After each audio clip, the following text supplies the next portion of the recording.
This fraud Baba, the man who could fool not just thousands of his devotees, but even the United Nations, built something so bizarre that it sounds like a plot straight out of a thriller movie. Imagine a person declaring an entirely new country, complete with its own constitution, national flag, passport, emblem, even a national anthem. A fake spiritual guru who convinced people that when he was only 12 years old, his body went through a genetic mutation that made him neither male nor female. Later, in 2018, he went as far as to claim that within 1 year, he could teach animals like bulls and cows to fluently speak Tamil and Sanskrit. And people believed him. Everyone was even offered citizenship of his so-called country. With just a few clicks and completely free, you could become a citizen. Hello friends, you must have heard of big scams in India. People like Vijay Mallya and Nirav Modi who defrauded millions of rupees and fled the country. But imagine a fraudster who not only fled India, but then declared his own independent nation on foreign soil. A nation he called the United States of Kailasa, a self-proclaimed Hindu country that he tried to project as the Vatican City of Hinduism. This wasn't a meme or a comedy sketch, this was real and thousands of people fell for it. The man at the center of this unbelievable story is Swami Nithyananda, a Baba who rose to fame in the early 2000s, opened multiple ashrams across India, and slowly built a base in countries like the US and Canada. But the turning point came in 2010 when a video went viral. In that clip, Nithyananda, who claimed to be a celibate saint, was seen in a compromising situation with a Tamil actress. The video was initially denied as fake, but even a child could tell it was him. Years later, forensic labs confirmed it was indeed him. But his troubles didn't end there. Allegations started piling up. Women accused him of rape. Devotees claimed they were forced to sign NDAs. Children reported torture inside his ashrams, and there were even cases of deaths of his followers inside these centers. In 2014, a young woman died mysteriously in his ashram, her mother alleging that the place had tortured and killed her daughter.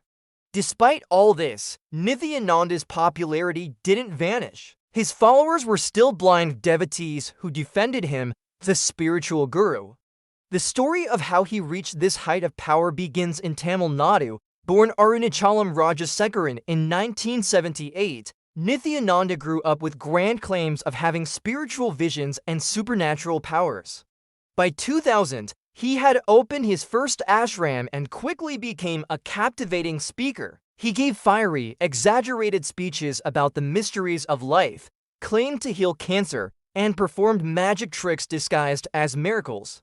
By 2003, he had multiple ashrams in South India. By 2010, he had international branches in dozens of US cities. But when the scandalous video leaked, his empire began to crack. Still, Nithyananda found a way to twist the narrative, claiming he was a victim of a conspiracy against Hindu saints, convincing his devotees that attacking him was equivalent to attacking Hinduism itself. Even after being arrested and spending more than 50 days in jail, his ashrams were still filled with thousands of people who clung to his every word.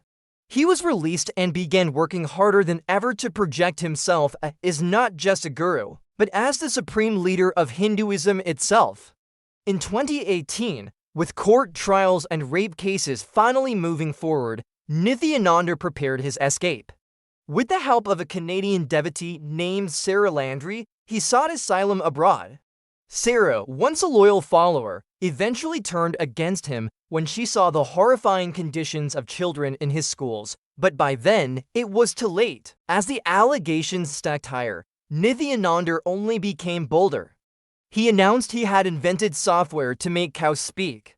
He proposed to Bill Gates and Warren Buffett that they should give him half their wealth through something called an incarnation trust, promising to return it in their next life after tracking their souls with GPS. He even claimed Einstein's famous EMC formula was wrong. His speeches became stranger, scarier, and more disconnected from reality. At one point, he even suggested that 20% of people on Earth should be eliminated because they were not useful, calling it surgery instead of violence. By late 2019, Police in Gujarat tried to arrest him again for kidnapping children at his ashram, but he had already disappeared. Nithyananda resurfaced through online videos, declaring himself to be none other than Lord Shiva and announcing the creation of his own independent country, Kailasa. Newspapers reported that he had bought an island near Ecuador, but Ecuador's government quickly denied it, clarifying that he wasn't living there and had never been granted asylum. Rumors began swirling: was he in America, Nepal, or somewhere in South America? No one knew for sure. At this point, I want to pause and ask you, do you see how dangerous blind faith can be?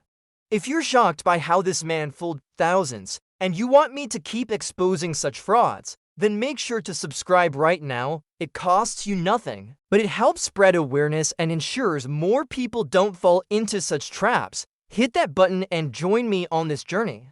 Because the story only gets crazier from here, Kailasa wasn't just a fake idea.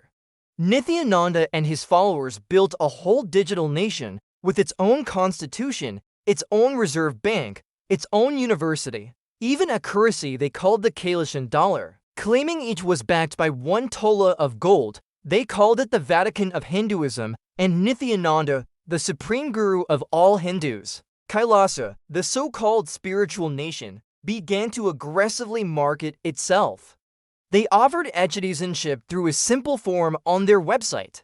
Anyone could become a citizen within minutes, and thousands applied, not realizing it was all an elaborate scam.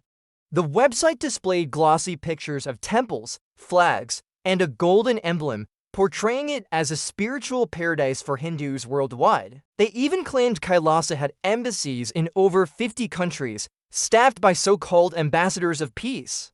In reality, these were nothing more than a handful of devotees meeting in small rented halls, waving flags, and printing fake IDs. What's even more shocking is how far this con went. Nithyananda managed to trick international organizations into giving him a platform. In February 2023, 2 women representing Kailasa were spotted at a United Nations event in Geneva. They sat there, dressed in saffron robes, presenting themselves as diplomats of an official nation. The news spread like wildfire. How did the United Nations allow representatives of a non-existent country into its events? The UN later clarified that its events are open to NGOs and that Kailasa had managed to slip through the cracks. Still, for Nithyananda's devotees, this was proof that Kailasa was being recognized globally. Videos circulated online with captions claiming, "United Nations acknowledges Kailasa as the first Hindu country." This was, of course, completely false, but the damage was done. Thousands more devotees believed the lie and signed up. Behind the scenes, Kailasa was running like a criminal enterprise.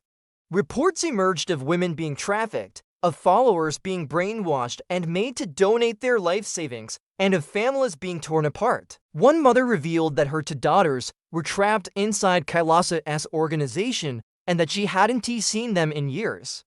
Parents accused the group of forcibly cutting off communication between children and their families, indoctrinating them into believing Nithyananda was God himself. The fraudster wasn't stopping there. To give Kailasa some physical legitimacy, he announced that the nation had acquired land in South America. He specifically pointed to Bolivia. Suddenly, rumors spread that he had purchased an island off the coast of Ecuador, then later, that Bolivia had offered him land. Both countries immediately denied the claims, with Ecuador even issuing an official statement rejecting any association with him. Yet, his online propaganda painted a different picture. To his followers, he was building the future Vatican of Hinduism, a sacred land where Hindus from around the world could find refuge, and people bought into this dream, wiring money to Kailasa's so-called central bank, purchasing passports, and pledging loyalty to their supreme guru. At this point, you might be thinking, how is this possible?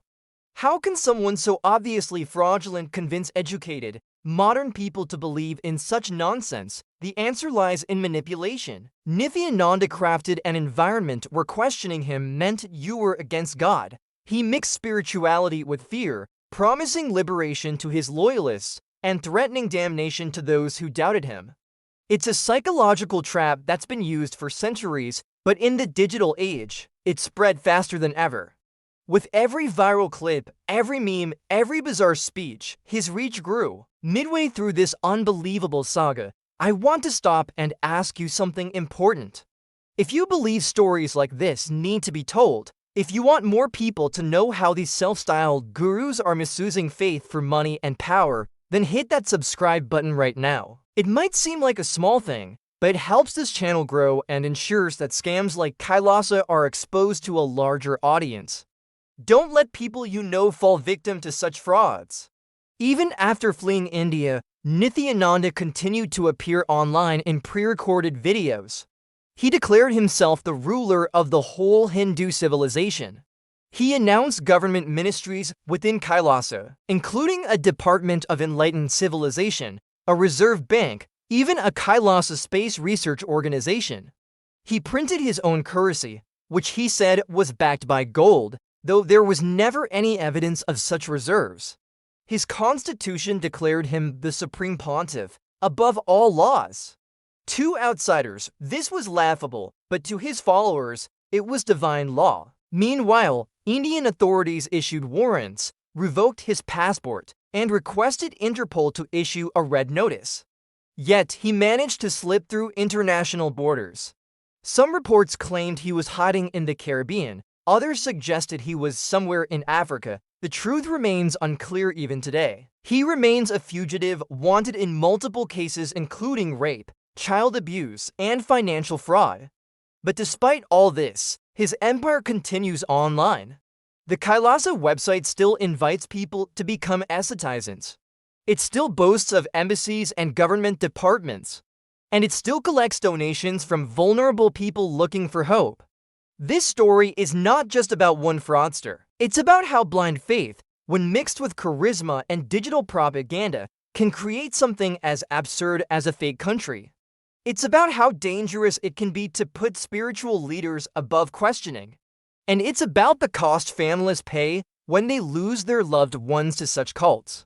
Now, I want to leave you with a question. If tomorrow, someone came to you offering citizenship of a new nation, a place that promised paradise on earth, would you be tempted to believe it?